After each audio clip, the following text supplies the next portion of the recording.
tell him no, he's gonna come tag him. Hey, Topher. Yeah, hi. Hi, Kristen. Kristen? Chris Cabot, nice to meet you. Nice to meet you. Oh, Chris. Yeah. I'm sorry, I think it's... Oh, it's fine.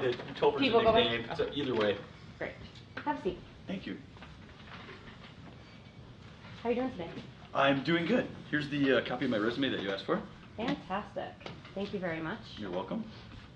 All right, so as I take a look at this, can you just take a couple minutes and just tell me a little bit about yourself?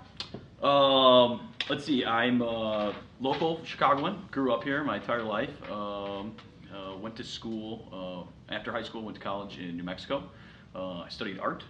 Some of my hobbies are snowboarding and reading. And What's the last book you read?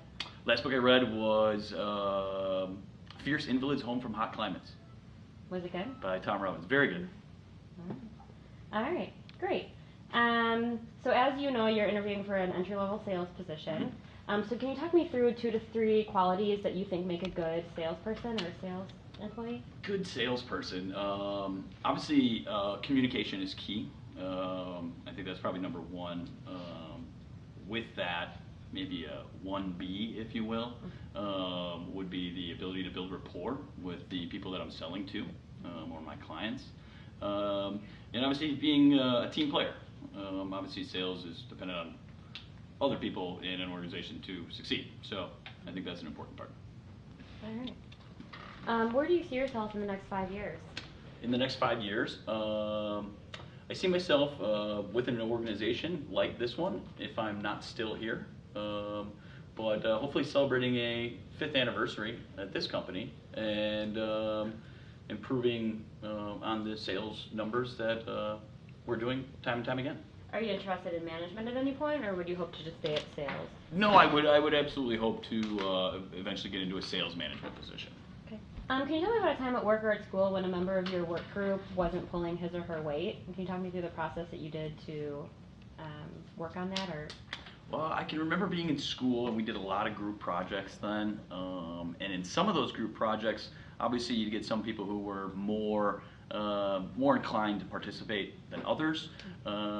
When that scenario would happen, I would try and bring it to their attention, to that person specifically, and let them know the frustration that they're either causing me or the group, and I guess per se how all of our grades collectively would suffer. Right. After that, we would bring it up to the teacher if need be, but we try to address the situation with the individual one-on-one. Okay. Do you have an example that you can talk me through that you had to do that, or what the outcome was? I can't recall one specifically that stands out. I think it's something that happened, multiple occasions, so they kind of blend together because they were generally the same scenario. Okay. Maybe not always the same culprit, but we would always that approach. I found of just approaching the individual, face to face, in a non-confrontational way, of course, but just letting them know that hey, what we expect of them in this group. So, and I always found that worked best. All right, great. So my final question for you is, why do you feel like I should hire you? Well, I'm a dedicated sales professional and aim to be through my professional career, and would love the opportunity to prove myself with a company like this one. All right, fantastic. So next steps, I'm going to pass your resume and then this interview over to our EVP of sales, and then he's going to take a look at the information, and if he feels like you're a good candidate, we'll be calling you in a couple days to schedule a second interview or just let you know where you are in the process. Okay, that'd be great. Great. Do you have any questions for me? Yeah, I was just curious as far as how many interviewers or how many interviewees have you gone through? Is there a large pool that you're working with right now? We're working about 5 right now. We're okay. meeting with 5 individuals and then going to bring in the top 3 for a second interview with our EVP. Okay, and just curious as far as what your time frame is to hire? As soon as possible. So we're hoping in the next 30 days someone will be in the door. Okay, well that's fantastic. I look forward to hearing from you guys. All right, fantastic. Awesome. Appreciate Kristen, you coming in. Thanks for your time. I really appreciate it. Thanks. Cheers. Okay. End scene. All right. So, what were some things that you saw that were different that were hopefully better? It was more polite. More polite, yep. prepared. He had questions for you. And they were relevant, right? Yeah. They made sense. Second one we talked about too was being polite. So make sure you shake the interviewer's hand. You're going to do it twice. You're going to do it when you start the interview. You're going to do it when you end the interview. It's again just kind of what you do during an interview process. Good eye contact, good body language, no slouching, right? He seemed engaged with me in the interview. He seemed very professional.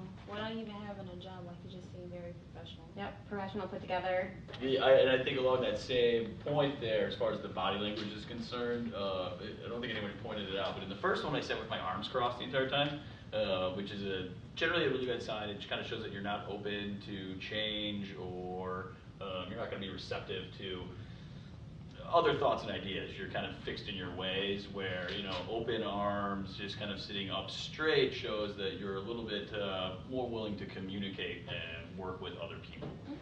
When you asked him about where you saw him in where he saw himself in 5 years, he was optimistic, but he wasn't very cocky. Yep. So he hoped to be with us, but understood that maybe not, but you always want to bring a copy of your resume, which someone mentioned, and then always bring a pen and paper. You never know if they're going to give you any information that you're going to need to write down. Either their names, their contact information, maybe they're going to schedule a second interview right then. You'll make sure you want to write it down so that you have it and you come to the next one prepared and on time. I will guarantee that you'll get these questions asked that I put on here. So you're always going to start off an interview with tell me a little bit about yourself. So the three things that you guys want to focus on during that: you want to talk about your education, so high school, you know, what year you are, when you're going to graduate. You want to talk about any work experience. Even if this is your first job, I guarantee you guys have things in your life that you can talk about. If you volunteer, that could be a work experience. If you babysit, if you were part of a sports team that you held a leadership role on, maybe you were the captain, you can talk about that. So there are always things that you can talk about, even if this is your first real job. I guarantee there are things in your life that you can talk about. Just make sure you touch on those during that. So just make sure that you're honest, you're yourself, you're comfortable, and it should go okay. So anyone have any questions on those?